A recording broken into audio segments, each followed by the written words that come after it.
Episode 227. Do You Love Me? Stephen glanced at her calmly and shook his head gently. No. I do not believe you! Miranda transferred the money again, and Stephen's fingers danced on his screen. He was actually entering an amount. Ding. $10 million into her account. She felt suffocated.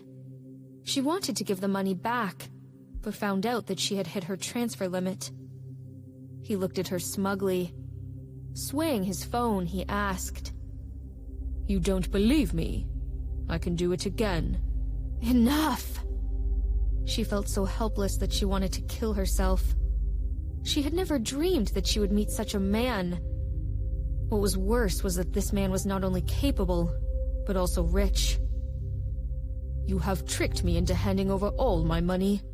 Now I'm penniless and homeless. If you drive me away now, I will go to the police. What sentence do you think you will get for conning me for 10 million? He smiled as he approached her. 10 years? 20 years? Or longer? She was scared by his sudden move, and only let out a sigh when he had stopped. I will go to the bank tomorrow to give your money back. That won't work. I said if you give me 10 million, I will give you 20 million. Miranda stared at him. How much money did this guy have anyway? Wouldn't his parents beat him up for throwing away money like this? Wasn't he just a hacker? She took a deep breath and suddenly changed her mind. Her finger tapped a few times on her phone. But this is your money. I can't take it. You just forced me to take it and threatened to sue me if I give it back to you. This is very difficult for me. His eyes became darker. He took a step forward.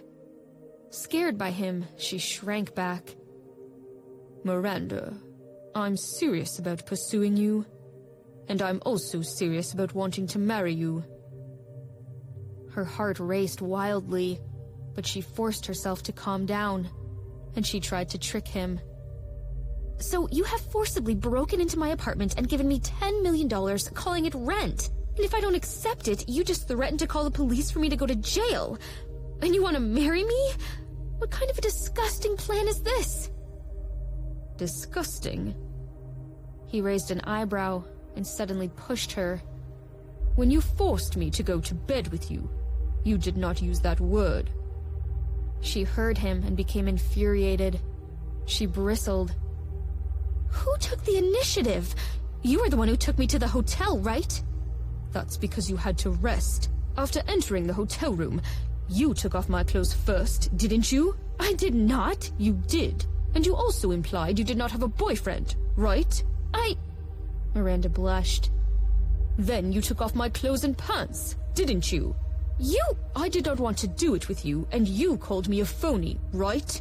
Get lost! In order to prove that I am not a phony, I did what you asked. Otherwise, do you think I would do it with someone like you? Stephen looked disdainful. Basically, it happened against my will that day. You took advantage of me. You are the most vile human I have ever met. How can you be so shameless? Why not?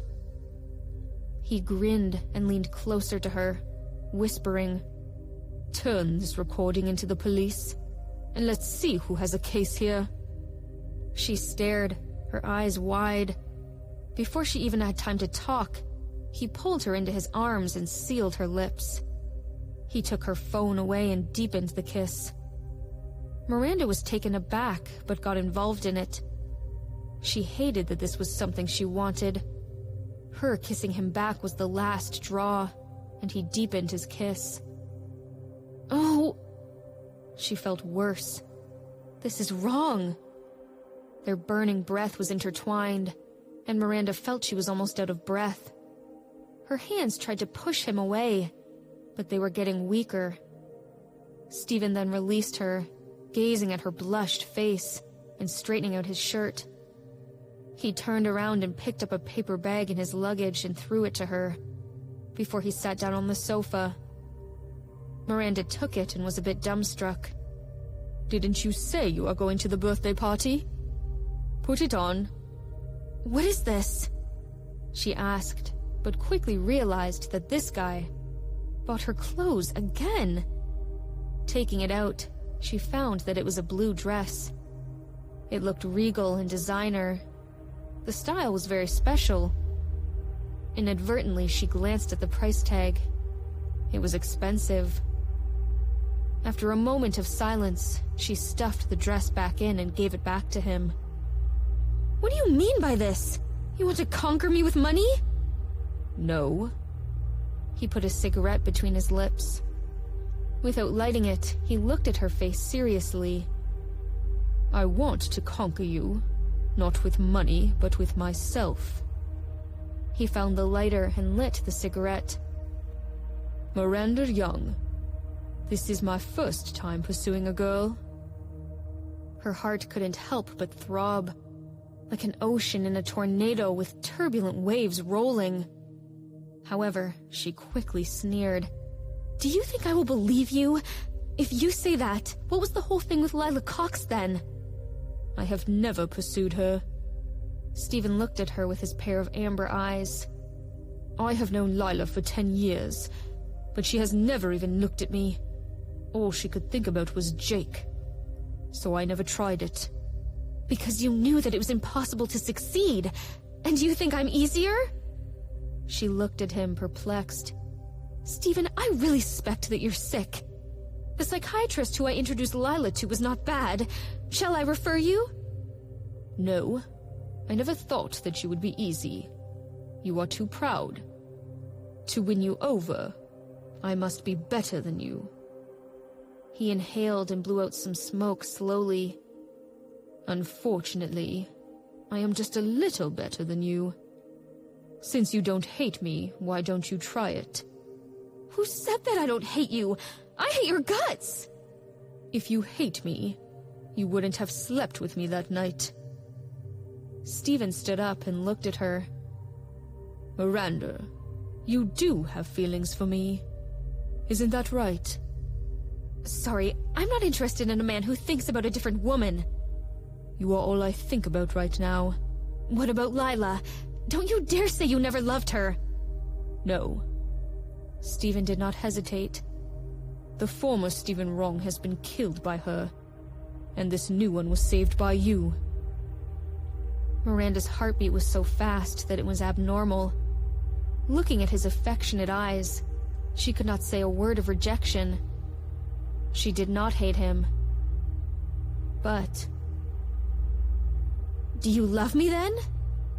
Stephen was a bit stunned. Her eyes dimmed, and there was an indescribable sense of loss in her heart. Miranda. Don't say it. Let's go. I will return the money to you.